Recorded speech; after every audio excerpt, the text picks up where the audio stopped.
Princess, a Chinese fairy tale.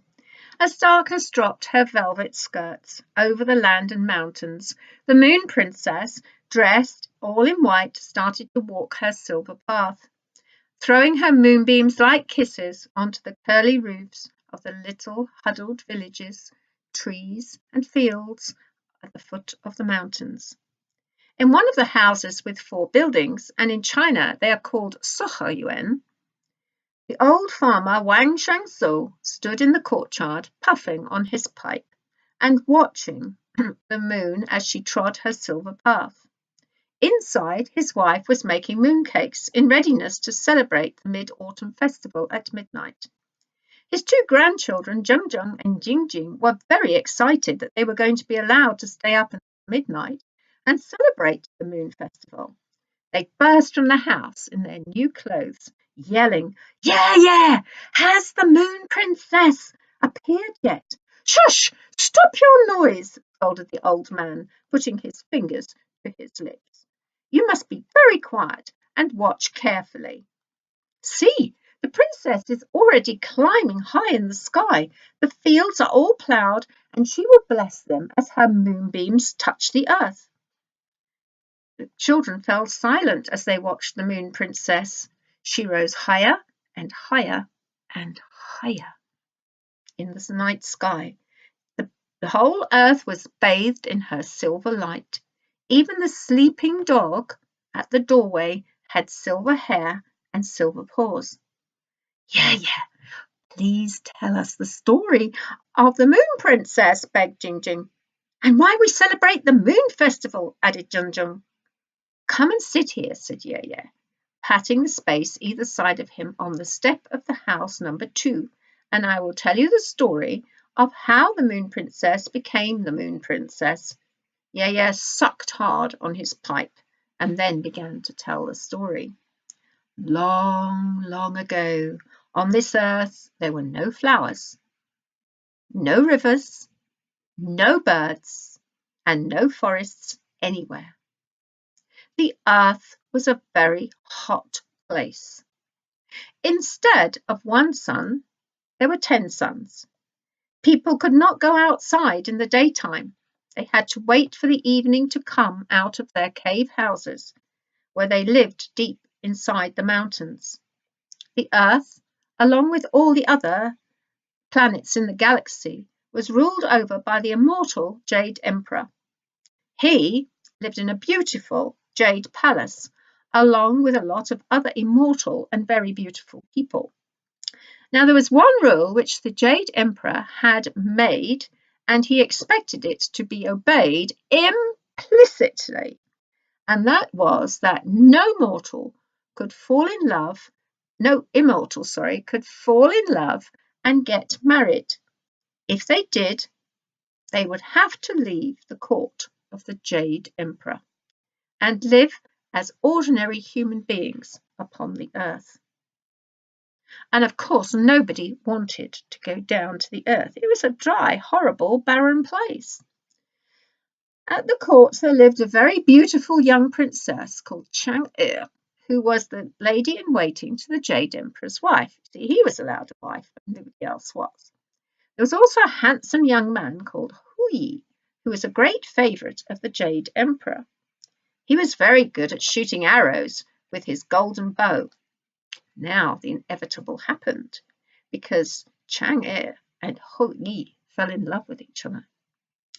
The Jade Emperor was furious and threw them out of heaven. They were forced to live on earth. The children were sitting wide-eyed, their eyes fixed upon the Moon Princess as she rose higher and higher in the night sky.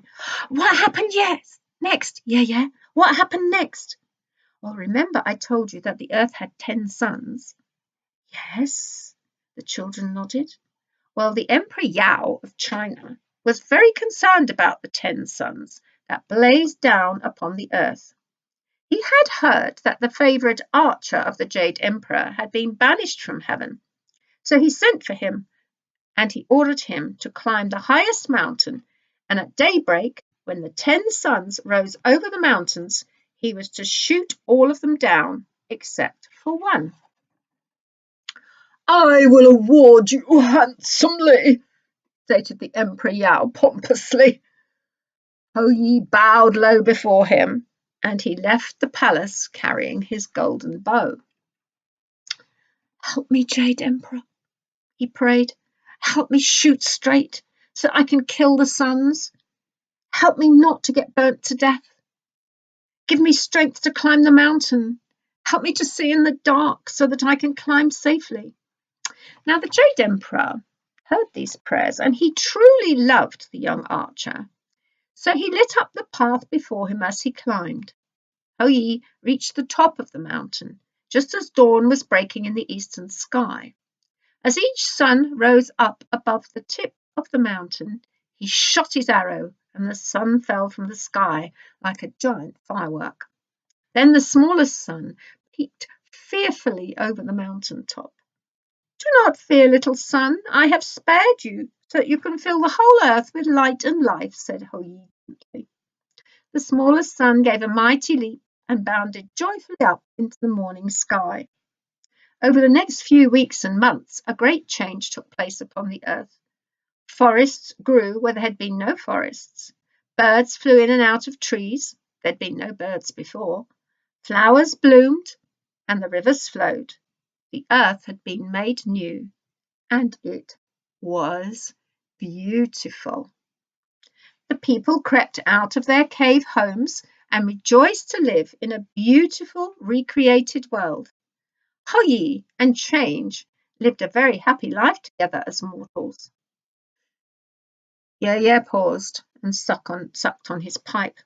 Ye, you still have not told us about the Moon Princess, scolded Dung Dung. "What's this about a Moon Princess?" said Nai Nai, carrying a huge plateful of mooncakes out into the courtyard and settling herself down on the step beside Ye. "You tell them the rest of the story," said Ye, biting into a delicious mooncake. "These cakes are so good, Nai Nai." Nai Nai smiled, a secret little smile, her soft dark eyes crinkling at the corners. Then she began to tell the rest of the story. "Hou Yi taught the men of this world how to hunt for food and how to grow it," Nai Nai said softly, just loud enough for her grandchildren to hear. "Chang'e taught the women how to do fine embroidery for the insides of men's slippers." Everyone was very happy. The Emperor Ya was happy, and the Jade Emperor was very happy that Hou Yi had asked him for help. But there was a problem. A young man called Peng Ming was very jealous of Hou Yi. He wanted Hou Yi's fame, but above all, he wanted Chang'e to be his wife, not Hou Yi's wife. He pretended to be very good and made Hou Yi and Chang'e believe that he was their true and very good friend. But he was not. He was very, very, very evil indeed. One day, as Hou Yi was out hunting with his friends, the Jade Emperor decided to reward him.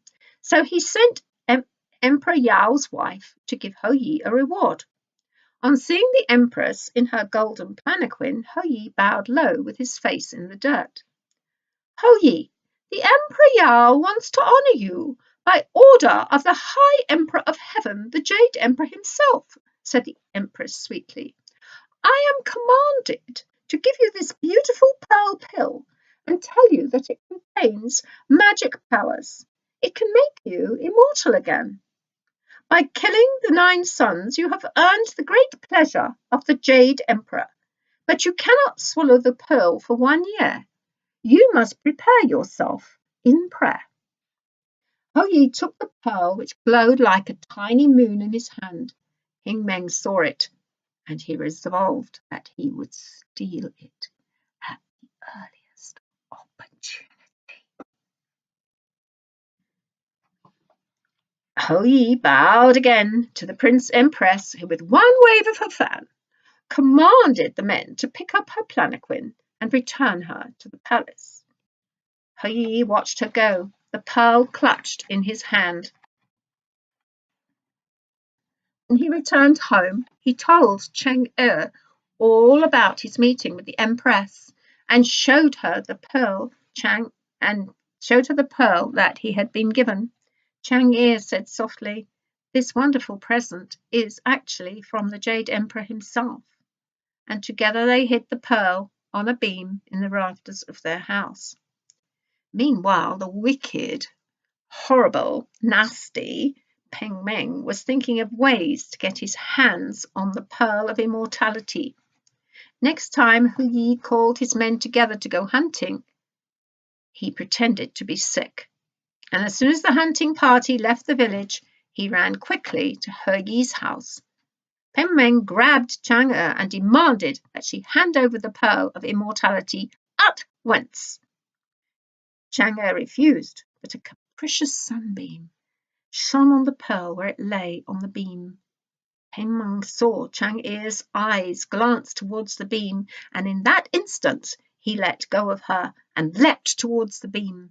Chang'e was too quick for him. She prayed to the Jade Emperor to help her, and she floated over the head of Peng Meng, grabbed the pearl, put it into her mouth for safekeeping. Peng Meng grabbed her again. Chang'e gasped and swallowed the pearl. Her body became lighter and lighter and lighter, and she floated out of the door. Just as Hu Yi was returning to the village, Hu Yi followed her across the sky until he was exhausted and he fell to the earth. Chang'e flew on and on and on until she came to rest on the dull world that was the moon without any light. As she landed, the moon softly began to glow and gave out a silver light. Hu Yi was heartbroken and called out to the Jade Emperor. The Jade Emperor made a decree that once a year at autumn time, Hu Yi would be able to visit Chang'e on the moon. Every year at Moon Festival, she would take her human shape and walk a silver path, blessing all the farms and people. And at midnight on that night, Hu Yi would tread that path with mooncakes he had made, and they would eat them together on the moon. "So," said Nai, "that is why we eat mooncakes at this time of the year. It is a time for rejoicing and happiness, as families get together to celebrate the end of the harvest and the ploughing, ready for the next year." The children sat in silence, munching the delicious mooncakes, watching the moon and thinking about the beautiful Moon Princess. I hope you enjoyed that story. 再见, Shao Panyos, which in Chinese means goodbye, my little friends, until the next time.